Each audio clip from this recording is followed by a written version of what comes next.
नमस्कार विद्यार्थी मित्रांनो, जिल्हा न्यायालयावर सराव प्रश्नसंचच्या दुसऱ्या व्हिडिओमध्ये तुमचे स्वागत आहे. आपण सर्व पदाकरिता PYQ प्लस सराव प्रश्न घेत आहे.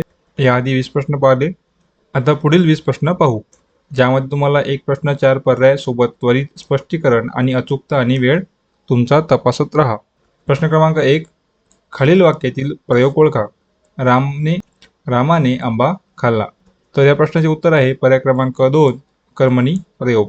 जेव्हा वाक्यात पहा कसे होईल, इथे रामने आहे, कर्ता आहे. आपण राजूने जर म्हटले राजूने आंबा खाल्ला, क्रियापद बदलले का? नाही. आता आपण कर्म बदलू. रामने चिंच खाल्ली, काय खाल्लाचं खाल्ली झालं, म्हणजेच कर्माने क्रियापद बदललं. अशा वेळेस प्रयोग होतो कर्मणी प्रयोग. प्रयोगाबद्दल आपण ट्रिक्स व्हिडिओ टाकलेला आहे, नक्की पहा. प्रश्न क्रमांक 22, आपण हाच काउंट कंटिन्यू करू जेणेकरून आपले किती प्रश्न झाले माहीत पडते. या आधीच्या व्हिडिओमध्ये 20 झाले होते, या आधीचा 21 आणि हा 22. खडे चारणे या वाक्प्रचाराचा योग्य अर्थ कोणता?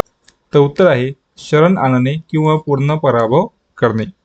तर पहा, खडे चारणे म्हणजे प्रतिस्पर्धेला धूळ चारणे किंवा त्याचा पूर्णपणे मोड करून त्याला शरण येण्यास भाग पाडणे. उदाहरणार्थ, शिवरायांनी अनेक शत्रूंना खडे चारले. प्रश्न क्रमांक 23, नवरात्र या सामासिक शब्दास कोणता ते ओळखा. तर उत्तर आहे द्विगु समास. तर ज्या तत्पुरुष समासातील पहिले पद संख्या विशेषण असते त्यावरूनच एका समूहाचा बोध होतो, त्यास द्विगु समास म्हणतात. नवरात्राचा विग्रह होतो 9 रात्रींचा समूह, आणि विग्रह करताना इथे 9 हे संख्या विशेषण आले आहे, म्हणून हा द्विगु समास होईल. प्रश्न क्रमांक 24, खालीलपैकी व्याकरणदृष्ट्या शुद्ध शब्द कोणता? तो उत्तर आहे आशीर्वाद. खूप वेळा प्रश्न परीक्षेमध्ये विचारलेला आहे. तर आशीर्वाद या शब्दात श ला नेहमी दुसरी विलांटी दीर्घ असते, वा वर रफा असतो.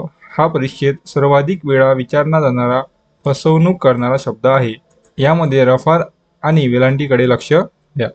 प्रश्न क्रमांक 25, आभाळ लागत माया तुझी आम्हावरी राहू दे या वाक्यातील अलंकार ओळखा. तर अलंकार आपण खूप सारे व्हिडिओ बनवलेले आहेत, तुमचे ट्रिक्सनुसार तुमचे सर्व अलंकार पाठ होतील. तर याचे उत्तर आहे उपमा अलंकार. दोन वस्तूंमधील साम्य चमत्कृतीपूर्ण रीतीने वर्णन केलेले असते, तिथे उपमा अलंकार होतो. यात साम्य दाखवण्यासाठी सम, सारखा, गत, परी, समान हे शब्द येतात. प्रश्न क्रमांक 26, भारतीय राज्यघटनेनुसार उच्च न्यायालयाच्या न्यायाधीशांचे निवृत्ती वय किती वर्ष असते? तर उत्तर आहे 62 वर्ष. उच्च न्यायालयाच्या न्यायाधीशांचे निवृत्ती वय 62 वर्ष आहे. तर सर्वोच्च न्यायालयाच्या न्यायाधीशांचे वय 65 वर्ष असते. सर्वोच्च व आणि उच्च न्यायालयाचा गफलत करू नका. प्रश्न क्रमांक 27, महाराष्ट्रातील कळसुबाई या सर्वोच्च शिखराची उंची किती मीटर आहे आणि ते कोणत्या जिल्ह्यात आहे? तर उत्तर आहे पर्याय क्रमांक बी 1646 अहमदनगर. इथे PYQ नुसार अहमदनगर घेतलेले आहे, नवीन नाव अहिल्यानगर आहे. तर कळसुबाई शिखराची उंची 1646 मीटर असून अहिल्यानगर जिल्ह्यातील अकोले तालुक्यात आहे. हे सह्याद्री पर्वतरांगेतील महाराष्ट्राचे सर्वोच्च शिखर आहे. प्रश्न क्रमांक 28, डेंग्यू हा आजार खालीलपैकी कशामुळे होतो? तो उत्तर आहे विषाणू. महत्त्वाचा प्रश्न आहे. डेंग्यू हा फ्लेवी विषाणू मुळे होणारा आजार आहे, जो एडिस इजिप्त जातीच्या डासांना चावण्याने होतो. तर विद्यार्थी मित्रांनो, विषाणूमुळे जीवाणूमुळे होणारे रोग नक्की पाठ करून जा. प्रश्न क्रमांक 29, डॉक्टर बाबासाहेब आंबेडकर यांनी मूकनायक हे पाक्षिक कोणत्या वर्षी सुरू केले? तो उत्तर आहे 1920. तर 31 जानेवारी 1920 रोजी डॉक्टर बाबासाहेब आंबेडकरांनी अस्पृश्यांच्या व्यथा मांडण्यासाठी मूकनायक सुरू केले. यावर्षी राजश्री शाहू महाराजांनी 2500 रुपयाची त्यांना आर्थिक मदत सुद्धा केली होती. तर दोन्ही पॉईंट महत्त्वाचे आहेत. प्रश्न क्रमांक 30, जिल्हा परिषदेचा मुख्य प्रशासकीय अधिकारी कोण असतो? तर मुख्य कार्यकारी अधिकारी, चीफ एक्झिक्युटिव्ह ऑफिसर. तर हा IS दर्जाचा अधिकारी असतो. जिल्हा परिषदेचा प्रशासकीय प्रमुख असतो. या उलट जिल्हा परिषद अध्यक्ष हा लोकप्रतिनिधी म्हणजेच निवडून आलेला राजकीय प्रमुख असतो. प्रश्न क्रमांक 31, संगणकाची वीज पुरवठा खंडित झाल्यानंतर खालीलपैकी कोणत्या मेमरीमधील डेटा तत्काळ नष्ट होतो? तर उत्तर आहे रॅम. आणि याचा फुल फॉर्म सुद्धा विचारतात. तर रँडम ॲक्सेस मेमरी म्हणजेच रॅम ही वोलॅटाईल अस्थायी मेमरी आहे. वीज खंडित होताच यातील माहिती उडून जाते. रोम आणि हार्ड डिस्क स्थायी असतात. प्रश्न क्रमांक 32. मुंबई उच्च न्यायालयाचे बॉम्बे हायकोर्ट खंडपीठ खालीलपैकी कोणत्या शहरात नाही? प्रश्न वाचताना घाई करायची नाही. नाही जर शब्द वाचला नाही तर उत्तर चुकून जाईल. तर उत्तर आहे पुणे. नागपूर, औरंगाबाद म्हणजे छत्रपती संभाजीनगर आणि पणजी येथे खंडपीठे आहेत. प्रश्न क्रमांक 33. Choose the correct article to fill in the blank. The जज described him as blank honest man. तर रिकाम्या जागी काय येणार? ॲन हे आर्टिकल. तर पहा, ऑनेस्ट हा शब्दाचा उच्चार करताना आपण एच म्हणजे असा करतो, म्हणजे आपण हॉनेस्ट न म्हणता ऑनेस्ट म्हणतो.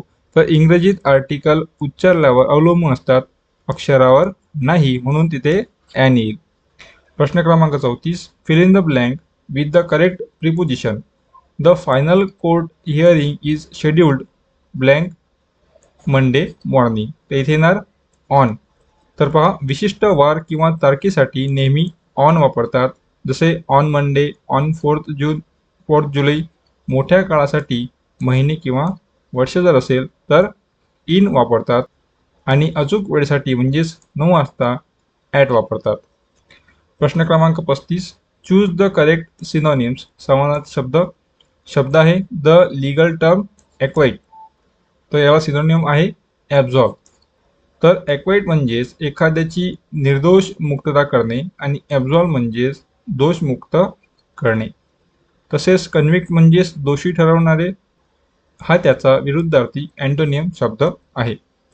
प्रश्न क्रमांक 36. Identify the grammatical error in the sentence.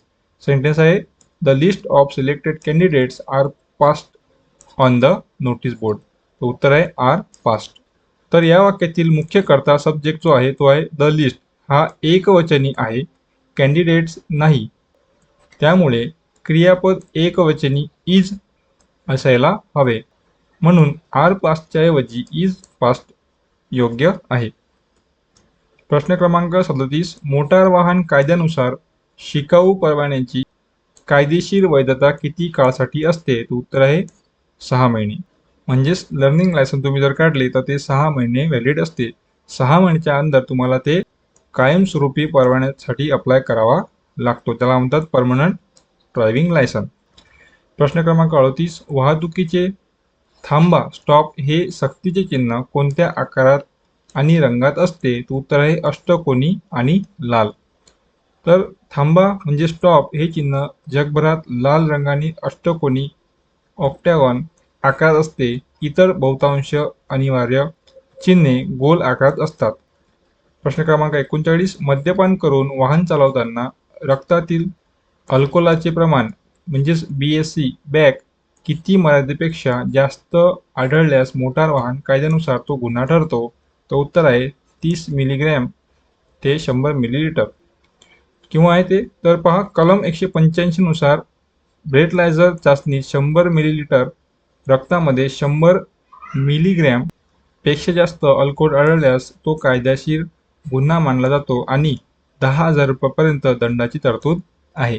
यावर आपण खूप सारे प्रश्न सुद्धा घेतले आहेत, ज्यामध्ये सेम प्रश्न तुम्हाला पोलीस चालक शिपाईमध्ये पाहायला मिळतील.